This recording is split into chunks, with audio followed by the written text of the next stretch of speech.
Hi అందరికి మీషోలో seller account create చేసుకున్నాక క్యాటలాగ్స్ ఎలా అప్లోడ్ చేయాలి, ఆర్డర్స్ ఎలా వస్తాయి అనే డౌట్ ఉంది కదా. ఈ వీడియోలో నేను కంప్లీట్గా ఎక్స్ప్లెయిన్ చేస్తాను, అస్సలు మిస్ అవ్వకండి.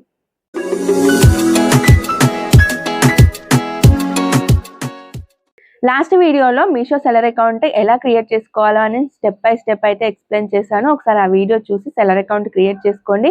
ఎవరికి మనీ పే చేయకుండా మీ ఓన్గా మీరే ఫ్రీగా అయితే క్రియేట్ చేసుకోండి. ఆ వీడియో చూసి వన్స్ సెల్లర్ అకౌంట్ క్రియేట్ చేసుకోగానే మీకు వచ్చే డౌట్ ఏంటి, ప్రోడక్ట్స్ ఎలా బై చేయాలి, ఎక్కడ బై చేయాలి, అలాగే ఎలాంటి ప్రోడక్ట్స్ బై చేయాలి, అలాగే క్యాటలాగ్స్ ఎలా అప్లోడ్ చేయాలి, ఆర్డర్స్ ఎలా వస్తాయి, ఇలాంటి డౌట్స్ అన్నీ ఉన్నాయి కదా. ఇప్పుడు క్లారిటీ ఇస్తాను.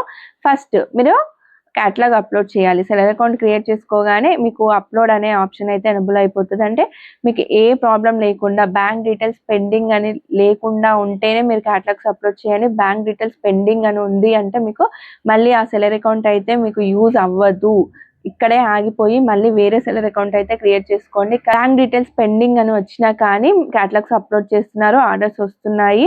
కానీ బ్యాంక్ డీటెయిల్స్ పెండింగ్ అని ఉంటే ఏమవుతుంది అంటే మీకు ఆర్డర్స్ వచ్చాక మనీ ఆ బ్యాంక్లోనే పడాలి. మీరు బ్యాంక్ డీటెయిల్సే ఇవ్వనప్పుడు మీకు ఎలా మనీ వస్తాయి చెప్పండి. ఫస్ట్ సెల్లర్ అకౌంట్ క్రియేట్ చేసుకోగానే ఫస్ట్ కేవైసీ కంప్లీట్ చేయండి. అంటే సెల్లర్ అకౌంట్ క్రియేట్ చేసుకునేప్పుడే మీకు కేవైసీ అడుగుతుంది, బ్యాంక్ డీటెయిల్స్. నేను లాస్ట్ వీడియోలో చెప్పాను కదా. ఆ డీటెయిల్స్ ఇవ్వగానే మీకు కేవైసీ కంప్లీటెడ్ అని అయితే వచ్చేస్తుంది. సో కేవైసీ కంప్లీట్ అయితేనే మీరు క్యాటలాగ్స్ అప్లోడ్ చేయాలి. అండ్ ప్రోడక్ట్స్ ఎక్కడ బై చేయాలనే డౌట్ ఉంది కదా. ప్రోడక్ట్స్ మీషోలో తక్కువ ప్రైస్కే కస్టమర్స్ బై చేస్తారు కాబట్టి ఎప్పుడైనా మీరు మ్యానుఫ్యాక్చరర్స్ దగ్గర నుంచి బై చేయాలి. మ్యానుఫ్యాక్చరర్స్ అంటే మీ ప్రోడక్ట్ని వాళ్ళు మాత్రమే రెడీ చేయాలి. అంటే మధ్యలో హోల్సేలర్స్ కానీ రీటైలర్స్ కానీ ఎవరు ఉండొద్దు. ఓన్లీ మ్యానుఫ్యాక్చరర్స్ టు మీ దగ్గరికి రావాలి ప్రోడక్ట్. అసలు మేము వెళ్ళలేము, మా వల్ల కాదు అంటే చాలా దూరంగా ఉన్నాయి మ్యానుఫ్యాక్చరర్స్ ఏరియాస్ అంటే హోల్సేలర్స్ దగ్గర నుంచి బై చేయండి. అలాగే హోల్సేలర్స్ తక్కువ మార్జిన్ యాడ్ చేసుకుంటేనే మీరు వాళ్ళ దగ్గర నుంచి బై చేయండి. అండ్ ఎన్రోల్మెంట్ ఐడి ఉంటే మాత్రమే మీరు మీషోలో ట్రై చేయండి. మీకు ఒకవేళ జిఎస్టీ ఉంది అంటే మీరు మీషోలో అండ్ ఫ్లిప్కార్ట్, అమెజాన్ ఈ ప్లాట్ఫామ్స్లో కూడా మీ క్యాటలాగ్స్ని అప్లోడ్ చేయొచ్చు. ఓన్లీ ఎన్రోల్మెంట్ ఐడి వాళ్ళకి నేను చెప్తున్నాను, ఓకేనా. మీరు ఓన్లీ తక్కువ ప్రైజెస్కి ఇచ్చే హోల్సేలర్స్ దగ్గర నుంచి కానీ మ్యానుఫ్యాక్చరర్స్ దగ్గర నుంచి అయితే ప్రోడక్ట్స్ బై చేయండి. వన్స్ ప్రోడక్ట్స్ బై చేశాక అలాగే ప్రోడక్ట్స్ ఎలాంటివి బై చేయాలి, మీకు తొందరగా డ్యామేజ్ అవ్వద్దు. తొందరగా అంటే షిప్పింగ్లో డ్యామేజ్ అవ్వని ప్రోడక్ట్స్ అయితే చూస్ చేసుకొని, అలాగే దానికి ఆ ప్రోడక్ట్కి లాంగ్ లైఫ్ ఉండాలి. అంటే కొన్ని ట్రెండింగ్ వరకే ఉంటాయి. ఇప్పుడు శారీస్ అనుకోండి, కొన్ని రోజులు ట్రెండింగ్ ఉంటాయి, మళ్ళీ ఆ శారీస్ని అదే ప్రైస్కి మనం సేల్ చేయలేము. కానీ మీరు సెలెక్ట్ చేసుకునే ప్రోడక్ట్ ఎలా ఉండాలి, ఎప్పుడైనా అంతే ట్రెండింగ్లో ఉండాలి ఆ ప్రోడక్ట్ అనేది. అలాంటి ప్రోడక్ట్స్ అయితే సెలెక్ట్ చేసుకోండి. మీకు ఇప్పుడు ఐడియా వచ్చిందని అనుకుంటున్నాను. అలాగే ప్రోడక్ట్ అనేది ఎప్పుడైనా బిలో 500 రూపీసే సెలెక్ట్ చేసుకోండి. న్యూ సెల్లర్స్కి చెప్తున్నాను. అలాగే డ్యామేజ్ అవ్వని ప్రోడక్ట్ బిలో 500 ప్రోడక్ట్ మీరు సెలెక్ట్ చేసుకుంటే మీకు ఎక్కువగా లాస్ అవ్వదు.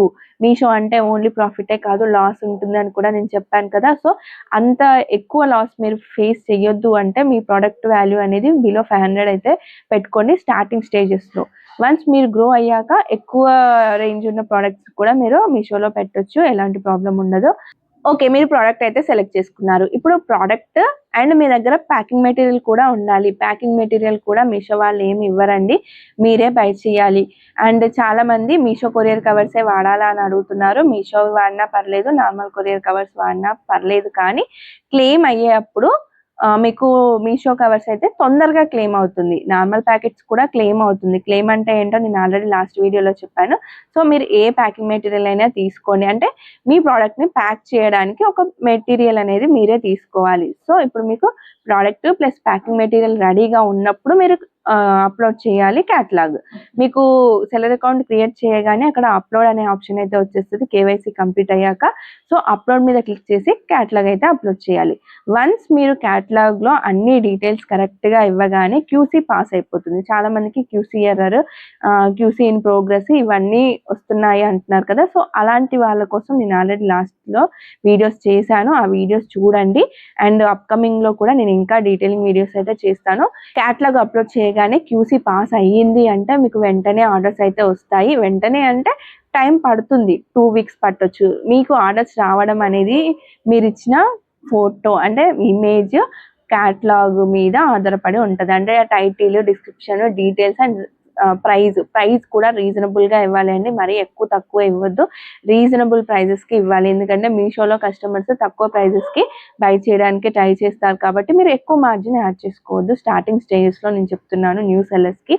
ఎందుకంటే న్యూ సెల్లర్స్ ఏం చేస్తున్నారంటే మనకు ఫ్రీగానే ఆర్డర్స్ వస్తున్నాయి కదా అని ఎక్కువ ప్రైజెస్ పెడుతున్నారు. అలాంటప్పుడు ఏమవుతుంది, కస్టమర్ కి మీ ప్రోడక్ట్ రీచ్ అయ్యాక ఆ ప్రోడక్ట్ కి అంత ప్రైస్ ఉండదు అంటే వాళ్ళు వెంటనే రిటర్న్ చేస్తారు. అక్కడ కూడా మీరే లాస్ అవుతారు, సెల్లర్సే లాస్ అవుతారు.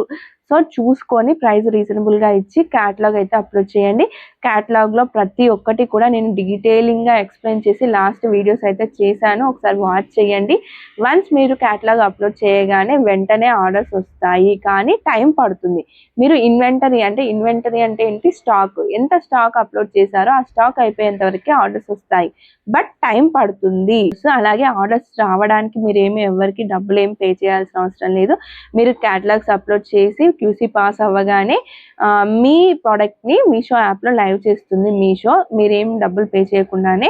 అండ్ అక్కడ లైవ్ చేసినప్పుడు కస్టమర్స్ కి ఎవరికైనా మీ ప్రోడక్ట్ నచ్చినట్లయితే, రీజనబుల్ ప్రైస్ అండ్ ఇమేజ్ కూడా బాగుంది అని అనుకున్నప్పుడు వాళ్ళు మీ ప్రోడక్ట్ ని ఆర్డర్ చేసుకుంటారు. ఆర్డర్స్ చేసుకోగానే మీకు మీ సెల్లర్ హబ్ లో ఆర్డర్ అనే ట్యాబ్ లో కనిపించేస్తుంది ఆర్డర్స్ ఎన్ని వచ్చాయో అనేది. సో అప్పుడు మీరు యాక్సెప్ట్ చేసేసి కొరియర్ వాళ్ళు వస్తారు. మీరు యాక్సెప్ట్ చేయగానే కొరియర్ వాళ్ళు వచ్చి మీ దగ్గర నుంచి మీ ప్రోడక్ట్ తీసుకొని కస్టమర్ కి డెలివరీ చేస్తారు. కొరియర్ వాళ్ళకి కూడా మీరు ఏం మనీ పే చేయాల్సిన అవసరం లేదండి, షిప్పింగ్ ఛార్జెస్ కూడా ఏమీ ఉండవు. మీరు ఓన్లీ మీ ప్రోడక్ట్ ని ప్యాక్ చేసి రెడీగా పెడితే వాళ్ళే మీ దగ్గరకు వస్తారు. చాలా మందికి ఇలా రావట్లేరు అని కూడా అంటున్నారు. ఒకవేళ విలేజ్ లో ఉన్నట్లయితే మీకు ఈ ప్రాబ్లం అయితే ఫేస్ అవుతుంది, కానీ విలేజ్ లో ఉన్నా కానీ వాళ్ళు వచ్చి పికప్ చేసుకుంటారు మీ దగ్గర నుంచి. అంటే మీ ఏరియాలో మీషో వాళ్ళు, ఫ్లిప్కార్ట్ వాళ్ళు అండ్ అమెజాన్ వాళ్ళు ఉంటారు కదా, వీళ్ళు ఎవరైనా తిరుగుతూ ఉంటారు కదా ఎప్పుడైనా డెలివరీస్ కోసం, అలా వస్తూ వెళ్తూ ఉన్న ఏరియాస్ అయితే నో ప్రాబ్లం, కానీ మరీ విలేజెస్ లో ఉన్న ఏరియాస్ లోకి అయితే కొంచెం ప్రాబ్లం అవుతుంది. సో మీరు ముందే సెల్లర్ అకౌంట్ క్రియేట్ చేసుకునే ముందే మీ ఏరియాలో డెలివరీ ఆఫీస్ కానీ, ఎక్స్ప్రెస్ బీస్, షాడో ఫ్యాక్స్, ఈ 4 కొరియర్ సర్వీసెస్ లో ఏదైనా ఒకటి మీకు అవైలబుల్ గా ఉందా లేదా చెక్ చేసుకోండి.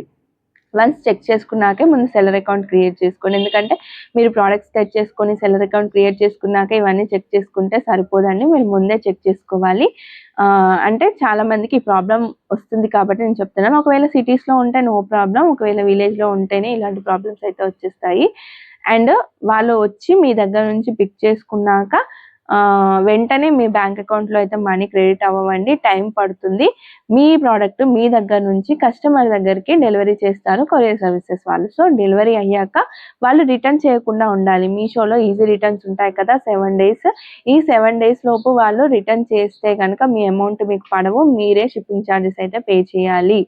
అదేంటండి ఇంతకు ముందు షిప్పింగ్ ఛార్జెస్ మీరేం పే చేయొద్దు అన్నారు కదా అంటే, అవును, మీరు కస్టమర్ కి సెండ్ చేసినప్పుడు కస్టమర్ రిటర్న్ చేయకుండా ఉంటేనే మీరు షిప్పింగ్ ఛార్జెస్ పే చేయాల్సిన అవసరం లేదు. ఒకవేళ వాళ్ళు రిటర్న్ చేశారు అంటే మీరు మీ దగ్గర నుంచి కస్టమర్ దగ్గరకు వెళ్ళిన షిప్పింగ్ ఛార్జెస్, కస్టమర్ దగ్గర నుంచి మీ దగ్గరకు వచ్చిన షిప్పింగ్ ఛార్జెస్ మీ ప్రోడక్ట్వి మీరే పే చేయాలి. 162 రూపీస్ ఉంటుంది. చాలా మంది 200 రూపీస్ కట్ అవుతున్నాయి అని కూడా అంటున్నారు. అంటే ప్రోడక్ట్ వెయిట్ అనేది 500 grams కన్నా తక్కువ ఉంటేనే 162 రూపీస్ వరకు తీసుకుంటారు. 500 కన్నా ఎక్కువగా ఉంది అంటే ఎక్కువగానే అవుతుంది. అంటే కేజీ కన్నా, హాఫ్ కేజీ కన్నా ఎక్కువ ఉంటే ఒక షిప్పింగ్ ఛార్జెస్, హాఫ్ కేజీ కన్నా తక్కువగా ఉంటే ఒక షిప్పింగ్ ఛార్జెస్ అయితే ఉంటుంది. సో షిప్పింగ్ ఛార్జెస్ మీరే పే చేయాలి, ఇది లాస్ అవుతుంది. అండ్ కస్టమర్స్ మీ ప్రోడక్టే మీకు రిటర్న్ చేస్తారని లేదండి, మీషోలో వేరే ప్రోడక్ట్ పెట్టొచ్చు. మీ ప్రోడక్ట్ అంటే మీరు క్వాలిటీ ప్రోడక్ట్ ఇస్తారు కదా, అది తీసుకొని వేరే ప్రోడక్ట్ పెట్టొచ్చు, యూజ్ చేసి పెట్టొచ్చు. ఇలా చాలా లాసెస్ కూడా ఉంటాయి. సో మన ఛానల్లో ఆల్రెడీ అప్లోడ్ చేశాను వీడియోస్, ఒకసారి అవి కూడా వాచ్ చేయండి. అప్కమింగ్ వీడియోస్లో అయితే నేను చేస్తాను, కానీ ఈ లోపే మీరు ఫస్ట్ టైం వచ్చినట్లయితే ఇంకా తెలుసుకోవాలి డీప్గా అంటే కనుక మన ఛానల్లో వీడియోస్ ఉన్నాయి, ఒకసారి వెళ్ళి చూడండి. మీకు ఒక ఐడియా వచ్చిందని అనుకుంటున్నాను. ప్రోడక్ట్స్ ఎక్కడ బై చేయాలి దగ్గర నుంచి మనీ బ్యాంక్ అకౌంట్లో ఎప్పుడు పడతాయి అనేంత వరకు, అండ్ ఈ డీటెయిల్స్ ఇంకా క్లారిటీగా అప్కమింగ్ వీడియోస్లో చెప్తాను. మన ఛానల్కి ఫస్ట్ టైం వచ్చినట్లయితే లైక్ చేసి, షేర్ చేసి, సబ్స్క్రైబ్ చేయండి. వెళ్ళేప్పుడు లైక్ చేయగానే హెడ్ బటన్ ఉంటుంది, ప్రెస్ చేసి వెళ్ళండి. Thank you.